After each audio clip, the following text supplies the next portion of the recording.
आपण सर्वजण आजकाल कुठेतरी शांततेच्या शोधात असतो. पण हो, अगदी प्रत्येक जण. बरोबर ना? पण म्हणजे विचार करा, जर आज एखाद्याला एका रिकाम्या खोलीत ठेवलं, कोणताही स्मार्टफोन नाही, लॅपटॉप नाही, अगदी साधं पुस्तकही नाही, फक्त एकट्याला बसवलं तर काय होईल? बापरे! ती व्यक्ती बहुधा वेडीच होईल. अगदी तेच.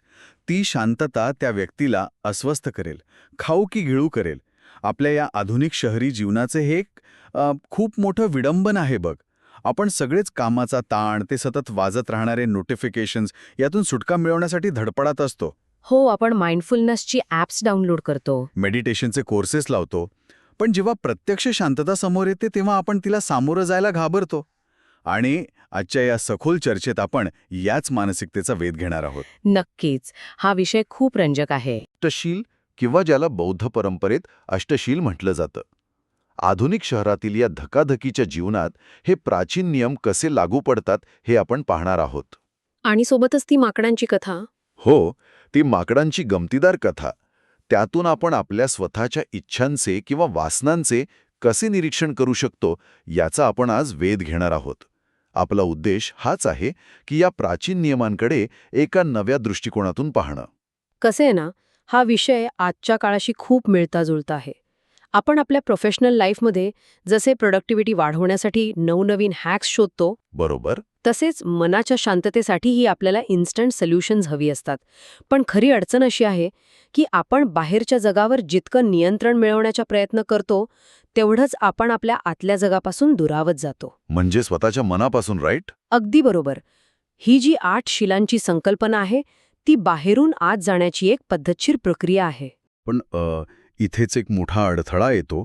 जेव्हा 8 शील हा शब्द लोकांच्या कानावर पडतो, तेव्हा साहजिकच एका अत्यंत कडक संन्याशासारख्या जीवनशैलीची प्रतिमा डोळ्यांसमोर उभी राहते. हो, लोक घाबरतात ते ऐकूनच. खरंच, म्हणजे या चर्चेत पुढे जाण्यापूर्वी हे 8 शील नेमके काय आहेत हे आपण थोडक्यात सांगायला हवं.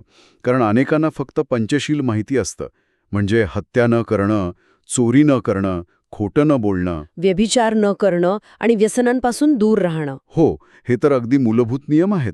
पण जेव्हा आपण 8 शिलांबद्दल बोलतो, तेव्हा यात आणखी काही कडक नियमांची भर पडते. बरोबर. होय, पंचशिलाच्या पायावरच हे 8 शील उभे आहेत. पण यातले जे एक्स्ट्रा नियम आहेत ना, ते माणसाच्या जीवनशैलीवर थेट परिणाम करतात. म्हणजे नक्की कोणते नियम? यात प्रामुख्याने पूर्णतः ब्रह्मचार्य पाळणं, दुपारनंतर कोणताही घन आहार न घेणं. म्हणजे चक्क उपवास? हो, एक प्रकारचा उपवासच. आणि कोणत्याही प्रकारच्या मनोरंजनापासून दूर राहणं. म्हणजे गाणी ऐकणं, डान्स बघणं किंवा स्वतःला सजवण्यासाठी मेकअप वगैरे वापरणं, हे सगळं टाळायचं. बापरे. आणि 8वा नियम म्हणजे उंच आणि आरामदायी गादीवर न झोपणं. हे नियम ऐकायला थोडे कठोर वाटतात नक्कीच. थोडे म्हणजे आजच्या जगात जिथे सुखसोयी आणि मनोरंजन हा आपल्या जीवनाचा भाग बनलाय, तिथे खूपच कठीण वाटतं. शहरातील एका सामान्य नोकरदार माणसाची काय अवस्था होईल याचा विचार कर. हो ना, मंडे टू फ्रायडे ऑफिसचा ताण आणि मग विकेंडला मित्रांसोबत बाहेर जाणं, सिनेमा बघणं, चांगल्या हॉटेलमध्ये जेवणं, हाच तर एक विरंगुळा असतो. अशा या सोशल लाईफमध्ये हे शील पाळणं म्हणजे स्वतःला अंधार कोठडीत दामल्यासारखं वाटेल लोकांना. बरोबर आहे. हे नियम आजच्या लाईफस्टाईलशी जुळत नाहीत असा विचार येणं अत्यंत स्वाभाविक आहे. मग हे कसे शक्य आहे? असे हा विचार जरी स्वाभाविक असला तरी त्यामागचा मूळ उद्देश समजून न घेतल्यामुळे हा गैरसमज होतो. आपल्या स्रोतांमध्ये हे खूप स्पष्टपणे सांगितले की गौतम बुद्धांनी हे 8 शील लोकांना शिक्षा देण्यासाठी बनवले नव्हते. अच्छा, म्हणजे त्यांना सामान्य जीवनापासून तोडायचं नव्हतं. अजिबात नाही. हे नियम म्हणजे आपल्याच मनाला समजून घेण्यासाठी दिलेले एक ऑब्झर्वेशन टूल आहे, एक निरीक्षणाचं साधन. आणि सगळ्यात महत्वाची गोष्ट म्हणजे हे रोज पाळण्याची सक्ती नाहीये. अच्छा, हे मला माहीत नव्हतं. हो, जे लोक गृहस्थ जीवन जगत आहेत ते आठवड्यातून किंवा महिन्यातून फक्त एकच दिवस यासाठी निवडू शकतात. समजा एखादा सुट्टीचा दिवस. हा एक अतिशय महत्त्वाचा मुद्दा आहे. म्हणजे हे एखाद्या वीकेंड रिट्रीट किंवा स्पा डे सारखं झालं तर? अगदी परफेक्ट उदाहरण. जिथे आपण शरीराला आराम देण्यासाठी एका वेगळ्या वातावरणात जातो, तिथेच आपण एक दिवस आपल्या मनाच्या डिटॉक्ससाठी देऊ शकतो. भारी आहे. हो ना. पण तरीही एक प्रश्न उरतोच. दुपारनंतर अन्न न घेणं आणि मनोरंजनापासून दूर राहणं हे नियम खरोखरच इतके आवश्यक आहेत का? कारण आजच्या या कॉर्पोरेट जगात दुपारी 3 वाजताच्या कॉफीशिवाय काहीच होत नाही. अगदी तेच, त्या कॉफी आणि स्नॅक्सशिवाय मीटिंग्स पूर्ण होत नाहीत. तिथे हा अन्नाचा नियम पाळणं नुसतंच कठीण नाही, तर कामावर परिणाम करणारं ठरू शकतं. हा खूप प्रॅक्टिकल प्रश्न आहे. आणि इथेच मानसशास्त्राचा खरा खेळ सुरू होतो बघ. आपण अन्नाच्या नियमापासून सुरुवात करूया. वरवर पाहता असं वाटतं की हा नियम शरीराला त्रास देण्यासाठी आहे. हो, उपाशी राहायचं म्हणजे त्रास तर होणारच. पण तसं नाहीये. यामागचा सायन्स खूप सखोल आहे. जेव्हा एखादी व्यक्ती दुपारनंतर जेवण घेणं थांबवते, तेव्हा सुरुवातीला शरीराला आणि मनाला एक धक्का बसतो. पण याचा मुख्य उद्देश काय आहे माहितीये? काय? त्या इच्छेचं किंवा क्रेव्हिंगचं निरीक्षण करणं. जेव्हा संध्याकाळी भूक लागते, तेव्हा त्या भूकेकडे नुसतं तटस्थपणे पाहण्याची संधी मिळते. अच्छा. आणि यातून एक आश्चर्यकारक गोष्ट उलगडते. ती म्हणजे अनेकदा आपली भूक ही शारीरिक नसतेच, ती केवळ एक मानसिक सवय असते. बापरे, हे खूपच खरं आहे. म्हणजे घड्याळात 7 वाजले की आपल्याला जेवायची आठवण येते, पोट खरोखर रिकामं नसतानाही. एक्झॅक्टली. आपण अनेकदा फक्त कंटाळा आला म्हणून काहीतरी खातो. किंवा कामाचा ताण हलका करण्यासाठी काहीतरी चगळत बसतो. नक्कीच, आपण इमोशन्स दाबण्यासाठी अन्नाचा वापर करतो. जेव्हा आपण हा नियम पाळतो आणि ठरवतो की आज दुपारीनंतर काही खायचं नाही, तेव्हा आपण आपल्या आणि आपल्या सवयीच्या मध्ये एक स्पेस निर्माण करतो. एक रिकामी जागा. हो, भूक लागण्याची जी संवेदना असते, तो जो ट्रिगर असतो, आणि अन्न खाण्याची जी कृती असते, या दोन्हींच्या मध्ये जी रिकामी जागा असते ना, तिथेच खरी सजगता निर्माण होते. म्हणजे तिथे आपण माइंडफुल होतो. बरोबर. आपण स्वतःला पाहू शकतो की आपलं मन अन्नासाठी कसं तडफडतंय, कशी कारणं शोधतंय आणि स्वतःला कसं फसवण्याचा प्रयत्न करतंय. हे ऐकताना मला मनोरंजनाच्या नियमाबद्दलही असंच वाटतंय. म्हणजे अन्नापेक्षाही आजच्या काळात मोबाईल आणि सोशल मीडियाशिवाय राहणं अधिक कठीण आहे. हो, ते तर सगळ्यात मोठं व्यसन आहे. आपण सतत माहितीने स्वतःला भरत असतो. Instagram reels, news updates. किंवा एखादा पॉडकास्ट. हो ना. म्हणजेच जेव्हा आपण कामाच्या प्रचंड ताणात असतो आणि सतत सोशल मीडिया स्क्रोल करत असतो, एका ॲपवरून दुसऱ्या ॲपवर उड्या मारत असतो, तेव्हा आपण खऱ्या अर्थाने आपली मानसिक भूकच शमवण्याचा प्रयत्न करत असतो. अगदी अचूक. माहिती गिळणं आणि अन्न गिळणं यात आपल्या मेंदूसाठी काहीच फरक नाही का? काहीच नाही. मेंदूच्या पातळीवर पाहिलं तर डोपामाइन या रसायनाचा स्राव दोन्ही ठिकाणी सारखाच होतो. मनाला सतत काहीतरी खाद्य हवं असतं. ते रिकामं राहायला प्रचंड घाबरतं. म्हणजे शांत बसायची भीती वाटते आपल्याला. हो, आणि जेव्हा आपण मनोरंजनावर बंदी आणतो, तेव्हा आपण मनाचं ते माहितीचं खाद्य काढून घेतो. अशावेळी मन अत्यंत अस्थिर होतं. ते भूतकाळातील आठवणी किंवा भविष्यातील चिंता यांच्याकडे धाव घेतं. बापरे, म्हणजे स्वतःच्याच विचारांचा सामना करावा लागतो. बरोबर. यातून हे सिद्ध होतं की आपण बाह्य गोष्टींवर, त्या एक्सटर्नल स्टिम्युलायवर किती भयानक प्रमाणात अवलंबून आहोत.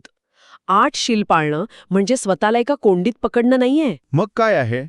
ती एक अशी शांत जागा निर्माण करणं आहे, जिथे आपण बाहेरचा गोंधळ थांबवून आपल्या आत नेमके काय चालले आहे ते स्पष्टपणे पाहू शकतो. पण हे सांगणं जितकं सोपं आहे ना, तितकं ते प्रत्यक्षात अंमलात आणणं कठीण आहे. हो, ते तर आहेच. कारण मानवी स्वभाव हा नेहमी पळवाटा शोधण्यात पटाईत असतो.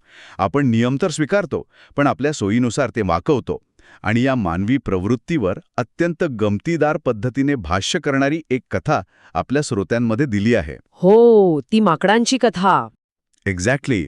ही कथा माकडांची असली तरी ती वाचताना शहरातील कोणत्याही मोठ्या ऑफिसमध्ये काम करणाऱ्या माणसांचीच आठवण येते. ती कथा खरोखरच खूप मार्मिक आहे. त्याची सुरुवात अशी होते की एका जंगलातल्या माकडांच्या समूहाने ठरवलं की तेही माणसांसारखे स्वतःला सुधारण्यासाठी 8 शील पाळतील. वा. सुरुवातीला त्यांच्यात प्रचंड उत्साह होता. अगदी जोमात होते सगळे. हां, तोच उत्साह आहे जो आपण न्यू इयर रेझोल्यूशन करताना पाहतो. हां, अगदी तेच. उद्यापासून रोज सकाळी उठून जिम जाणार, जंक फूड पूर्णपणे बंद. सुरुवातीचे काही तास सर्व काही उत्तम चालतं. तसंच त्या माकडांच्या बाबतीतही घडलं. पण जसजसा दिवस पुढे सरकू लागला आणि दुपार टळून गेली, तसतही त्यांच्यासमोर सर्वात मोठी अडचण उभी राहिली. भूक. हो, भूक. संध्याकाळी त्यांना भुकेने प्रचंड त्रास होऊ लागला. आता नियम तर मोडायचा नव्हता, पण त्या पोटातल्या भुकेचं काय करायचं हा प्रश्न त्यांना पडला. मग त्यांनी काय केलं? त्यांना काहीच सुचेना. म्हणून समस्येवर उपाय शोधण्यासाठी सर्व माकडं एका ठिकाणी एकत्र जमली. त्यांची एक मीटिंग बसली. हे दृश्य अगदी एखाद्या कॉर्पोरेट मीटिंगसारखंच वाटतंय. जेव्हा एखादा कठीण प्रोजेक्ट समोर येतो तेव्हा जसं सगळे ब्रेनस्टॉर्मिंग करण्यासाठी एकत्र बसतात आणि उपायांवर चर्चा सुरू होते. अगदी तशीच स्ट्रॅटेजी मीटिंग होती ती. त्या मीटिंगमध्ये एका अनुभवी माकडाने सुचवलं की आपण एक काम करू, केळी झाडावरून तोडून खाली जमिनीवर एका ठिकाणी गोळा करून ठेवूया. अच्छा, म्हणजे तयारी करून ठेवायची. हो, तो म्हणाला, म्हणजे सकाळी उठल्याबरोबर आपल्याला ती शोधत बसावी लागणार नाहीत आणि आपला वेळ वाचेल. सर्वांना हा उपाय खूप लॉजिकल वाटला. पण तिथे कोणीतरी आक्षेप घेतला असेलच. हो ना, दुसऱ्या एका माकडाने त्यात सुधारणा सुचवली. ते म्हणालं, नाही, त्यापेक्षा केळी झाडावरच आपल्या जवळ ठेवली तर आणखी सोपं होईल. आणि मग तिथे एक तरुण माकड आलं असेल ज्याने थोडा अधिक स्मार्ट विचार केला. अगदी बरोबर. ते तरुण माकड म्हणालं, अरे केळी हातातच धरून ठेवली तर अजून सोपं होईल ना, म्हणजे सकाळी उठल्याबरोबर ती लगेच खाता येतील. हां. आणि आश्चर्याची गोष्ट म्हणजे सर्व माकडं ह्या प्रॅक्टिकल वाटणाऱ्या कल्पनांशी सहमत होऊ लागली.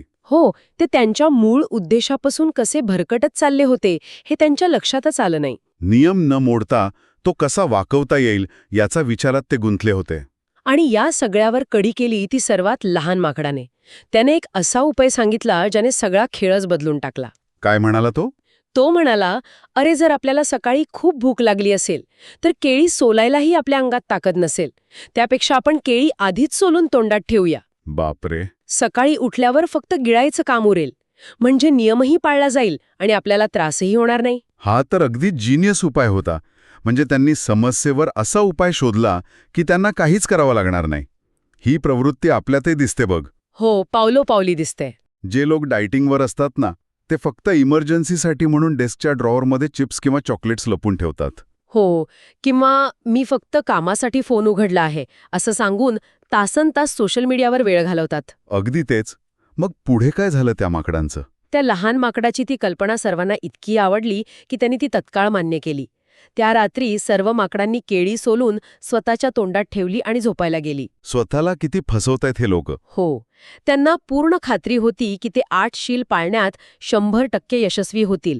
त्यांनी एक परफेक्ट सिस्टम बनवली होती. पण खरी गोम तर इथेच आहे. त्यांनी उपाय तर उत्तम शोधला होता, पण रात्रीच्या वेळी प्रत्यक्षात काय घडलं? मध्यरात्रीच्या अगदी सामसूम शांततेत जेव्हा संपूर्ण जंगलात शांतता होती तेव्हा एका माकडाला आपल्या तोंडातल्या केळ्याचा मोह आवरता आला नाही. आणि त्याने ते गिळलं? हो, त्याने नकळत ते तोंडातलं केळं गिळून टाकलं. आणि जसं एकाने गिळलं त्याचा आवाज ऐकून पाठोपाठ दुसऱ्याने आणि बघता बघता संपूर्ण समूहाने तोंडात ठेवलेली केळी गिळून टाकली. सकाळी जेव्हा ते उठले तेव्हा एकही केळं उरलं नव्हतं आणि कुणाचंच शील पाळलं गेलं नव्हतं. अरे रे. त्यांचा तो प्रयोग पूर्णपणे फसला होता. ही कथा ऐकायला जेवढी गमतीदार आहे तेवढीच ती अंतर्मुख करणारी आणि काहीशी दुःखदायी आहे. कारण ही फक्त माकडांची कथा नाहीये ना, ही आपली सर्वांची कथा आहे. हो, आपणही आपल्या जीवनात असंच करतो. आपण समस्येवर वरवरचे उपाय शोधतो, पण आपल्या आतल्या भुकेकडे, त्या खऱ्या समस्येकडे आपलं लक्षच नसतं. हाच या कथेचा सर्वात महत्वाचा आणि सखोल अर्थ आहे जो आपल्या स्रोतांनी अधोरेखित केला आहे. माकडं एका समस्येवर उपाय शोधत होती, पण त्यांना हे समजलंच नाही की खरी समस्या त्यांच्या योजनेत नव्हती. मग कुठे होती? खरी समस्या त्यांच्या मनातील इच्छेमध्ये होती.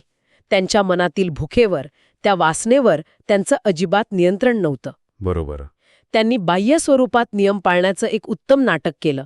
एक अतिशय हुशार योजना बनवली, पण त्यामागचा खरा उद्देश त्यांना कधी समजलंच नाही. म्हणजे शील पाळणं म्हणजे केळी तोंडात धरून ठेवून सकाळ होण्याची वाट पाहणं नव्हे. अजिबात नाही.